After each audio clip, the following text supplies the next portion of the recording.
하나님의 말씀 나누겠습니다. 누가복음 2장 41절부터 49절까지의 말씀입니다. 한 목소리로 봉독하겠습니다. 그의 부모가 해마다 유월절이 되면 예루살렘으로 가더니 예수께서 12살 되었을 때에 그들이 이 절기의 관례를 따라 올라갔다가 그 날들을 마치고 돌아갈 때에 아이 예수는 예루살렘에 머무셨더라. 그 부모는 이를 알지 못하고 동행 중에 있는 줄로 생각하고 하루길을 간 후 친족과 아는 자 중에서 찾되 만나지 못하매 찾으면서 예루살렘에 돌아갔더니 사흘 후에 성전에서 만난즉 그가 선생들 중에 앉으사 그들에게 듣기도 하시며 묻기도 하시니 듣는 자가 다 그 지혜와 대답을 놀랍게 여기더라. 그의 부모가 보고 놀라며 그의 어머니는 이르되 아이야 어찌하여 우리에게 이렇게 하였느냐. 보라 내 아버지와 내가 근심하여 너를 찾았노라. 예수께서 이르시되 어찌하여 나를 찾으셨나이까. 내가 내 아버지 집에 있어야 될 줄을 알지 못하셨나이까 하시니. 아멘. 살아계신 하나님의 말씀입니다. 자, 말씀 나누죠. 할렐루야. 하나님 아버지와 예수 그리스도로부터 오는 은혜와 평강이 이 시간 이 예배 가운데 함께하기를 주님의 이름으로 축원합니다. 오늘은 별은 내 가슴에 라고 하는 제목을 가지고 말씀의 은혜 나누겠습니다. 별은 내 가슴의 두 번째 시간이죠. 지난주에는 우리가 야유회로 다른 말씀을 전했고 그 전주에는 우리 조아영 선교사님 모셔서 말씀이 좀 끊어지는 감이 있습니다. 많은 오늘 이어서 한번 말씀을 나누려고 합니다. 요약을 좀 해드릴게요. 지난 시간에는 이혜인 수녀의 겨울길을 간다라는 시를 인용해서 말씀을 나눴습니다. 시인은 이렇게 말씀했죠. 봄의 따사로움, 여름의 호화로움, 그리고 가을의 풍성함이라는 그 세상이 보여주는 별들이 이내 옷을 다 벗게 되는, 다시 말해서 모든 것이 소멸하게 되는 그러한 겨울이 찾아올 것이다. 그것은 우리네 인생길, 신앙의 여정을 뜻하는 것이다 라고 우리가 말씀을 나눴습니다. 그런데 시인은 또 이렇게 말합니다. 텅 빈 해질녘 같은 그 겨울길, 어둠은 더욱 깊고 아는 사람 하나 없는 그 두렵고 삭막한 길, 봄과 여름, 가을이 보여주는 세상적 가치의 별들이 보이지 않는, 아무것도 없는 그 겨울 숲길을 나는 걸어가겠다. 이렇게 말하는 것이었죠. 시인은 겨울 숲길을 걸어간다는 것을 먼 길에 목마른 가난이다 이렇게 표현을 했습니다. 왜 그 먼 길, 목마른 길, 가난한 길을 시인은 가려고 했던 걸까요? 그것이 시인에게 있어서 진정한 행복이었기 때문입니다. 그래서 시인은 먼 길에 목마른 가난의 행복이다 라는 표현을 사용했죠. 여러분 어떻게 그럴 수 있습니까? 어떻게 가난하고 목마르고 힘든 그 길이 행복한 길이 될 수 있을까요? 그것은 내 가슴 속에 눈에 보이지 않는 보화로 찾아오신 그 고운 별 하나, 그 예수 그리스도가 계시기 때문입니다.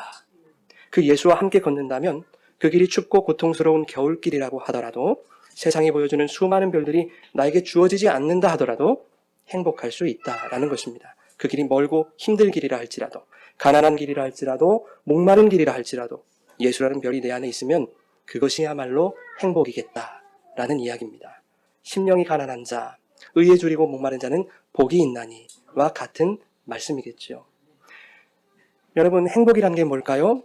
행복에서의 이 행은 한자로 운을 뜻하는 말 아니겠습니까? 행운의 운.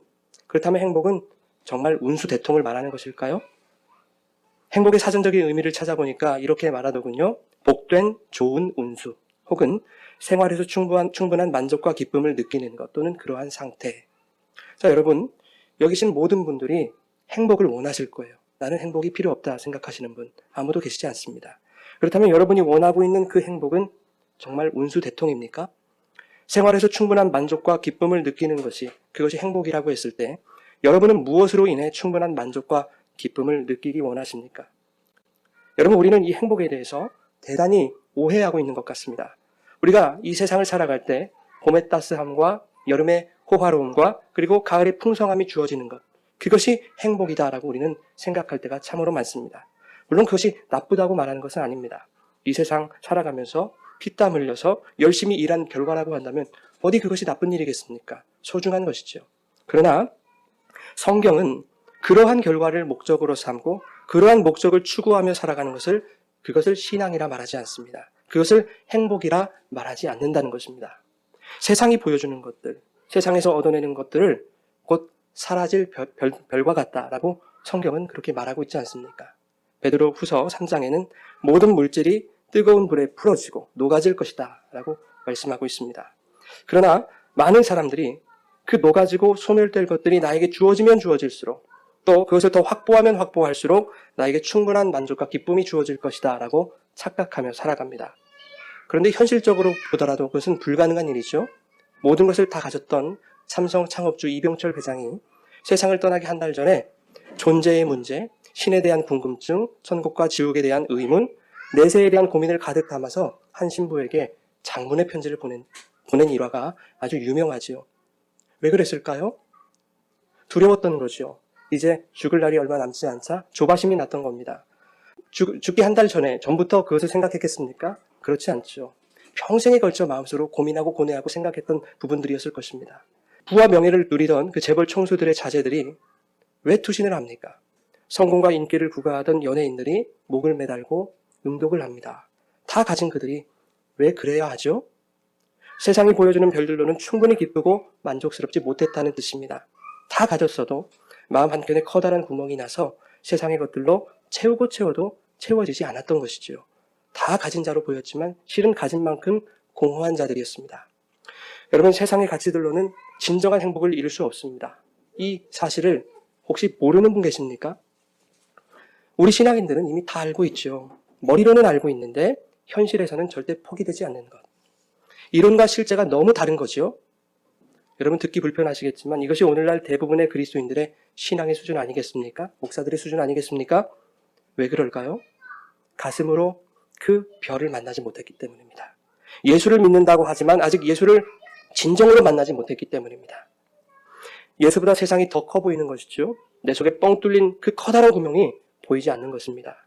뭔가 공허감이 밀려들기는 하는 것 같은데 그 원인이 예수의 부재라는 것을 모르는 겁니다. 세상의 별들이 나에게 주어지지 않아서 그래서 공허함이 밀려든다고 생각합니다. 그래서 세상 것들로 가득 채우면 될 줄로 알고 있습니다. 교회들도 마찬가지죠. 세상에서 내가 이루고 싶은 것이 이루어지고 얻어내고 싶은 것이 획득이 되면 믿음 좋은 사람이라고 그렇게 세워주고 신앙 좋은 사람이라고 인정해주는 그런 분위기를 교회들에서 조장합니다. 예수 잘 믿었더니 하나님이 이런저런 복들을 내려주셨다라고 그렇게 말들을 하고요. 교회들에서는 그것을 간증이라고 시킵니다. 열심히 예수를 따르면 내가 한 만큼 복을 받을 것으로 생각한단 말입니다. 많은 사람들이. 그러면 여러분 의문이 드실 거예요. 저에게 대해서 여러분 의문이 드실 겁니다. 그럼 당신은 예수 믿고 복을 얻는다는 것을 부정합니까? 라고 하실 텐데요. 저는 그것을 부정하지 않습니다. 예수 믿으면 복 받습니다. 그러나 이 문제를 말하기 앞서서 그보다 더 근본적인 질문이 필요하다는 것을 여러분들에게 말씀드리는 거죠. 과연 성경이 말씀하시는 복이라는 것이 무엇일까? 라고 하는 부분입니다.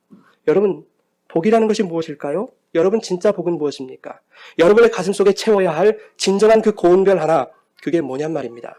저와 여러분 도대체 무엇으로 인해 참된 만족과 기쁨을 얻어야 하느냐 말입니다. 시편 145편 5절 말씀 우리 같이 한번 봉독하겠습니다. 야곱의 하나님으로 자기의 도움을 삼으며 자기의 소망을 두는 자는 복이 있도다. 아멘. 하나님께 소망을 두는 자는 복이 있다라고 말씀하십니다. 도대체 그 소망이 뭐고요? 그 복이 뭘까요? 예수 잘 믿으면 이 세상에서 승승장구하고 출세하고 부귀 영화를 누리게 될 것이다 라는 그런 소망을 말하는 것일까요? 예수 잘 믿으면 정말 그러한 소망이 현실이 되어서 나에게 부어지는 것이 그것이 복이다라는 뜻일까요? 그렇지 않습니다. 우리 시편 133편 3절의 말씀 같이 읽겠습니다.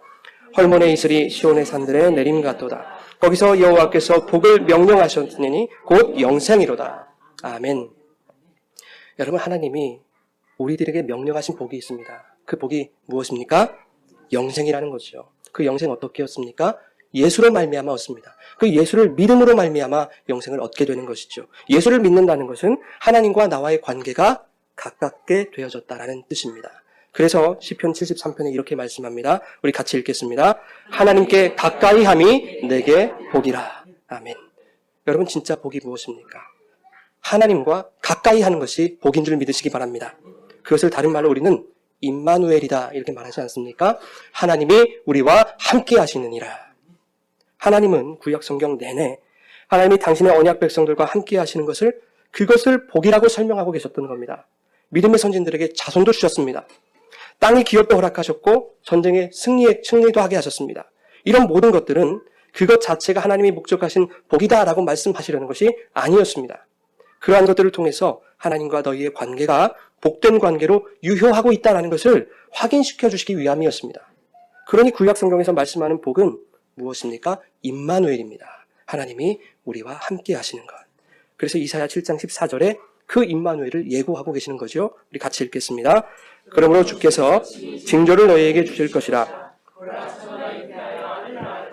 그의 이름을 임마누엘이라 하리라. 아멘.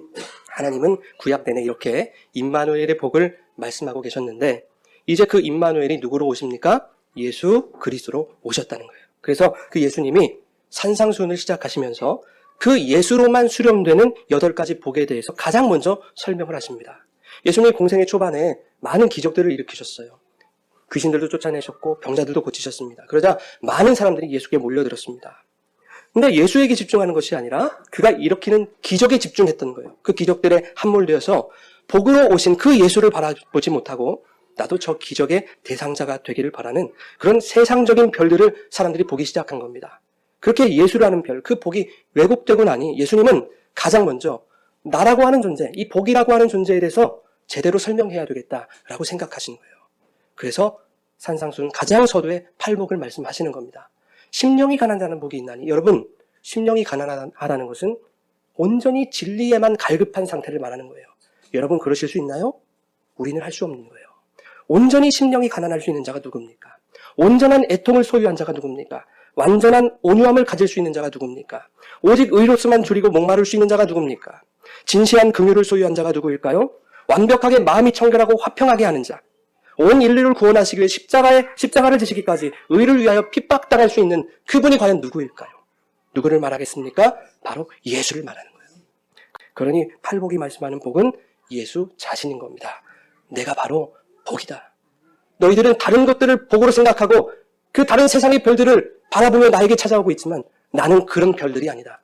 바로 내 자체가 복이다. 이렇게 말씀하고 있는 것입니다. 그 예수 안에 있을 때 저와 여러분은 그 예수라는 보화를 소유한 복받은 자들인 것입니다. 여러분들은 모두 복받은 자들임을 믿으시기 바랍니다. 여러분, 복은 무엇입니까? 복은 누구죠? 임마누엘의 예수. 영생을 허락하시는 그 예수 그리스도인 거예요. 여러분이 가슴속에 품어야 할 고운 별 하나, 바로 예수 그리스도인 것입니다. 참된 만족과 기쁨은 그 예수로서만 주어지는 것입니다. 오직 그 예수를 통해서만 진정한 만족과 기쁨을 누리시는 복된 저와 여러분의 삶이 되기를 축원합니다. 오늘 본문 말씀은 요셉과 마리아가 유월절 관례에 따라서 어린 예수를 데리고 예루살렘에 올라가서 제사를 드리는 그런 장면입니다. 유대인 남자들은요 1년에 3번씩 예루살렘에 올라가서 제사를 드리게 되어 있습니다. 그게 율법이었어요. 그런데 여기서 유대인 남자라고 하는 것은 성인식을 마친 13세 이상의 남자를 말하는 거예요.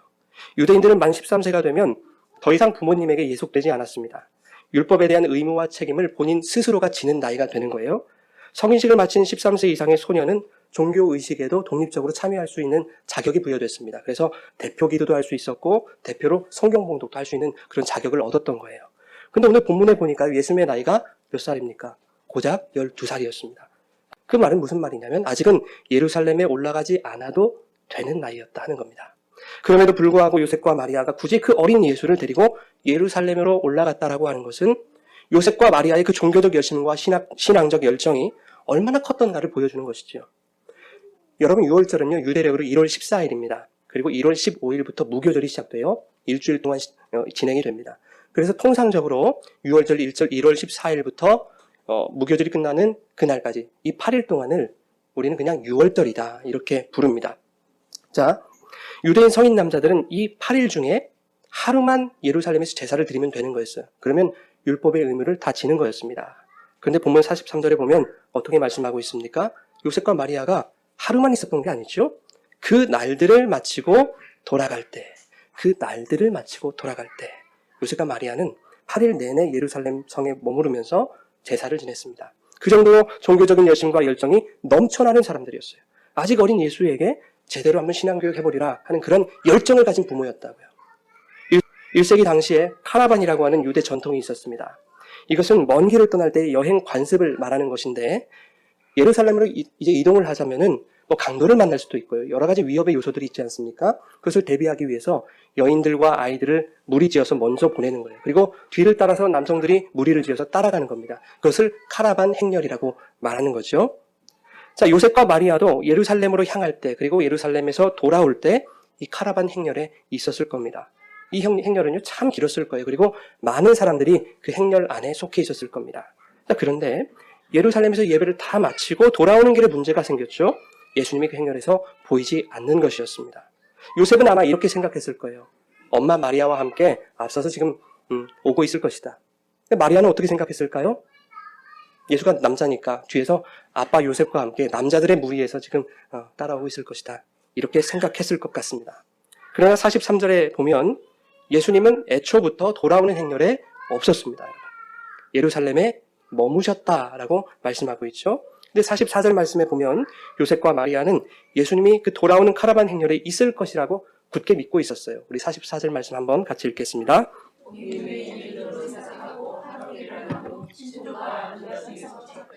아멘. 예수가 보이지 않았지만 카라반 그 행렬 속에 동행하고 있다고 믿었던 거예요. 그렇게 믿고 그 행렬에서 하루 동안을 더 찾아다닌 거예요. 우리 아들 어디 있나. 아무리 찾아도 예수는 그곳에 없었습니다. 왜요? 애초에 그 행렬에 들어오지 않았기 때문에. 여러분, 저는 종종 이런 생각을 한번 해봅니다. 혹 나의 목회의 길에 어떤 계획이 있고 철학은 있지만 정작 예수가 없는 것은 아닐까. 열심과 열정은 있지만 정작 예수가 없는 건 아닐까. 나의 설교에 종교심과 신앙심을 부추기는 세상의 별들만 난무하고 정작 진짜 별이신 그 예수가 없는 것은 아닐까. 목사라고 하면서도 정작 예수 없는 찬양, 예수 없는 기도, 예수 없는 예배, 예수 없는 삶을 가르치고 또 그렇게 살아가고 있지는 않는가 라는 생각을 종종 하게 됩니다. 여러분은 어떠십니까?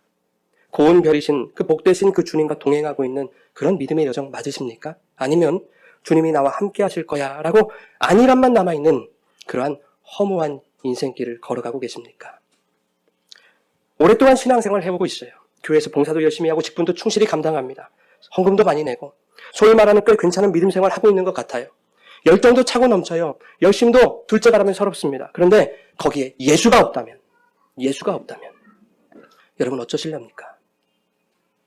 요셉과 마리아는 예수가 함께 있는 줄 알았습니다. 아니 그것이 너무나 당연하다고 생각해서 아마도 예수는 안중에도 없었을지 모르겠습니다.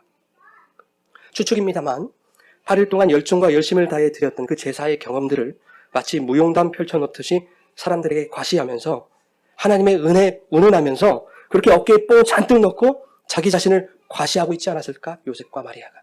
그런 생각해봅니다. 그렇게 꽤 잘했다고 생각했는데 걷다 보니 예수가 없는 거예요. 가장 중요한 것이 없는 거예요. 가장 소중한 것이 사라져버린 것입니다. 여러분, 믿는 자들이 우리의 삶에서 의식적으로 예수님을 밀어내지 않습니다. 예수님, 당신 내 삶에서 좀 떠나주세요. 이렇게 의식적으로 예수님을 밀어내는 사람들은 없습니다. 걷다 보니 예수가 없는 거예요. 걷다 보니 그 소중한 예수가 사라진 겁니다. 예수님 당신만 필요합니다. 라고 말했던 그런 자들이 어느샌가 예수보다는 그 예수를 통해 얻어내고 싶은 그 결과물들에 더 심취해 있는 거예요. 그래서 열심을 부리고 열정을 불태우고 하는 겁니다. 열심, 열정이 나쁘다는 얘기가 아니라요. 우리 신앙의 목적이 예수에게 맞춰진 것이 아니라 신앙생활을 통해 이루기 원하는 세상적인 가치들, 세상적인 별들에 맞춰져 있었던 거예요. 그러면 예수가 있는지 없는지도 모르는 겁니다. 여러분, 저와 여러분의 신앙의 목적은 무엇입니까? 진실되게 스스로에게 대답해 보시기 바랍니다. 그 대답이 세상적인 별들을 추구하는 것이라면 어서 빨리 그리스도의 영광을 위한 삶으로 전향하시기를 축원드립니다. 자, 우여곡절 끝에 요셉과 마리아가 이제 예루살렘에 다시 올라가서 예수님을 찾았습니다. 그리고 예수에게 이렇게 말하죠. 너 어찌 이렇게 행했느냐? 너 때문에 우리가 아주 근심했다. 왜 그랬니? 그래서 예수님이 이렇게 말씀하세요. 우리 49절 함께 읽겠습니다.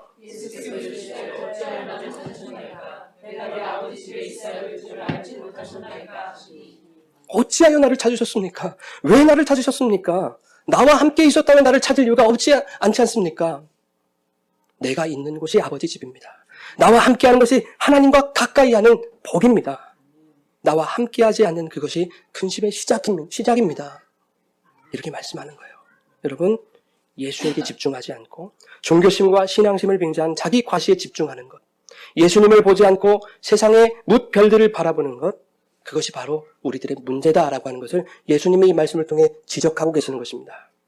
이제 갓 세도를 지난 우리 딸아이가 달을 참 좋아합니다. 몇 달 전에 저녁에 이렇게 산책을 나가는데 저한테 이렇게 얘기해요. 아빠, 달이 나를 따라와요. 우리를 따라와요. 달이 우리를 따라온대, 세상에. 표현력 보소. 아휴, 이게 딸 가진 아빠들의 마음인가 봐요. 예뻐 죽겠어요, 아주. 여러분, 설마 달이 우리를 따라오겠습니까? 달은 그 자리에 떠 있을 뿐이죠. 달이 우리를 따라온다고 느끼는 것은 우리가 그 달을 바라보며 걷고 있기 때문입니다. 우리가 그 달에서 시선을 돌리게 되면 달은 언제나 거기 있을 테지만 우리는 달의 존재를 금세 망각해버리고 달을 등지고 걷게 되는 것입니다. 그렇게 아무리 걸어도 달을 만날 수 없는 것이지요. 지난 목요일 새벽에 제가 목에 통증이 좀 심하게 올라왔습니다. 그래서 잠을 잘 수가 없어서 교회에 좀 빨리 나와야 되겠다고 새벽 3시쯤에 교회에 나왔습니다. 집을 나서는데 제가 아픈 몸을 비웃기라도 하듯이 그 새벽에 찬 바람이 제 온몸을 휘감는 거예요. 그 온몸이 수축이 되지 않습니까? 온몸이 수축되니까 통증이 배가 되는 것 같았습니다. 막 짜증이 나고요. 화가 나고요. 막 뭐라고 해야 될까요? 막 아무튼 그랬습니다. 왜 나는 이렇게 몸이 아픈 것일까? 하나님 좀 고쳐주시지. 이런 마음이 들었어요. 이제 곧 본격적인 겨울이 오겠구나. 겨울이 오면 내 몸이 더 힘들어질 텐데 참 내 인생 힘들다. 내 인생이 참 겨울길 같다. 목사식이나 되면서 이런 생각을 하고 있었습니다. 세상에. 몸이 아픈 것도 싫고 걱정되는 것도 싫고 자신도 없고 막 그랬었습니다. 그때 무심결에 하늘을 올려다보는데요. 웬만해선 잘 보이지 않던 별들이 그날따라 하늘에 한가득 펼쳐져 있는 겁니다. 이름을 알 수 없는 수많은 별들이 막 박혀 있는 거예요. 깨알같이. 일부러 찾으려고 애써야만 볼 수 있었던 그 북두칠성이 바로 제 머리 위에 떠 있는 겁니다. 큼지막하게. 여러분, 북두칠성은요, 사계절 다 보이는 별입니다. 언제 어디서나 동일한 그 하늘에 떠 있는 별이 바로 북두칠성이에요. 여름에는 고도가 높고 선명해서 북두칠성을 빨리 찾을 수 있어요. 그 대신 크기가 작습니다. 그런데 추운 겨울에는 고도가 낮아져서 매우 크고 넓게 보입니다. 자칫하면 높은 건물이 산에 가려서 이게 북두칠성인가 모를 수도 있습니다. 다행히 저는 아파트 이쪽 동과 저쪽 동에 걸쳐 있는 그 커다란 큼지막한 북두칠성을 이렇게 제대로 볼 수 있게 됐어요. 하나님이 제 마음 가운데 이런 감동을 주셨습니다. 잘 보거라 사랑하는 아들아, 내가 아브라함에게 보여줬던 그 별이란다. 내가 그에게 약속으로 보여줬던 그 동일한 별이란다. 아들아, 그 약속의 별은 너에게도 동일하게 주어진 것이란다. 언제나 변함없는 별이란다. 이 약속을 믿어줄 수 있겠니? 아멘 했죠. 아멘 했죠. 교회를 향하는 내내 얼마나 깊은 감격과 감사 가운데 젖어 있었는지 모릅니다. 여전히 아프고 통증이 밀려왔어요. 그런데 그 통증과 염려가 하나님이 부어주시는 은혜와 감격을 이기지 못하는 거예요. 이 세상 위에 비길 것이 없는 것입니다. 주는 저 산 밑에 백합, 빛나는 새벽별. 이 땅 위에 비길 것이 없는 것입니다. 다시 마음을 고쳐먹었어요. 통증아, 올 테면 와봐라. 고통아, 아픔아, 올 테면 와봐라. 네가 할 수 있는 최대한으로 한번 나한테 다가와봐라. 그럴수록 더 크신 하나님의 은혜와 기쁨이 나를 덮으실 것이다. 한번 맞짱 한번 떠보자. 여러분, 우리 인생에 추운 겨울이 있습니다. 성경이 이 세상의 시간을 광야에 비유를 하죠. 그것을 보면 우리가 살아가는 이 땅에서의 모든 시간이 추운 겨울일지 모르겠습니다. 마음의 상처가 있고요.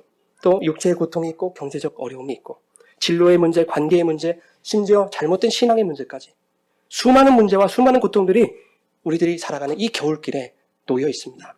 그러나 그 겨울길에도 여전히 주님은 그 자리에 계신다고 하는 사실을 믿으시기 바랍니다. 오히려 고통과 아픔, 슬픔과 절망의 순간에 하나님은 더욱 크신 은혜로 우리에게 다가오실 것입니다. 따뜻한 봄날과 더운 여름날보다 추운 겨울 새벽녘에 더 낮은 고도로 내려와서 더욱 크게 보여지는 그 북두칠성처럼 예수라는 그 별 또한 겨울길에 놓여있는 우리들의 아픔과 고통의 신음소리를 들으시고 고도를 더욱 낮추셔서 더 가까이 내려오시는 분이신 것이죠. 더 크신 존재로 우리에게 이미 다가와 계신 줄 믿습니다. 힘들고 어려운 인생의 그 겨울길을 지나갈 때 하나님 어디 계시느냐고, 왜 나에게 주님은 보이지 않느냐고 우리가 그렇게 말하는 이유는 그 사람이 믿음이 없어서라기보다는 이미 다가오신 그 하나님을 우리가 알아채지 못했기 때문입니다. 그 하나님이 너무 크게 다가오시기 때문에, 그래서 우리들의 문제와 고통을 이미 덮어주고 계시기 때문에 미처 하나님을 알아채지 못한 것뿐입니다. 그러니 여러분, 너무 믿음 없다고 자책하지 마십시오. 다 하나님의 백성들입니다. 하나님의 자녀들입니다. 하나님은 그 모두를 너른 품으로 품어주실 것입니다. 여러분, 우리가 성공하고 출세하고 승승장구할 때 우리는 쉽게 복받았다, 믿음 좋다, 열심히 신앙생활한 결과다라고 이렇게 생각을 합니다.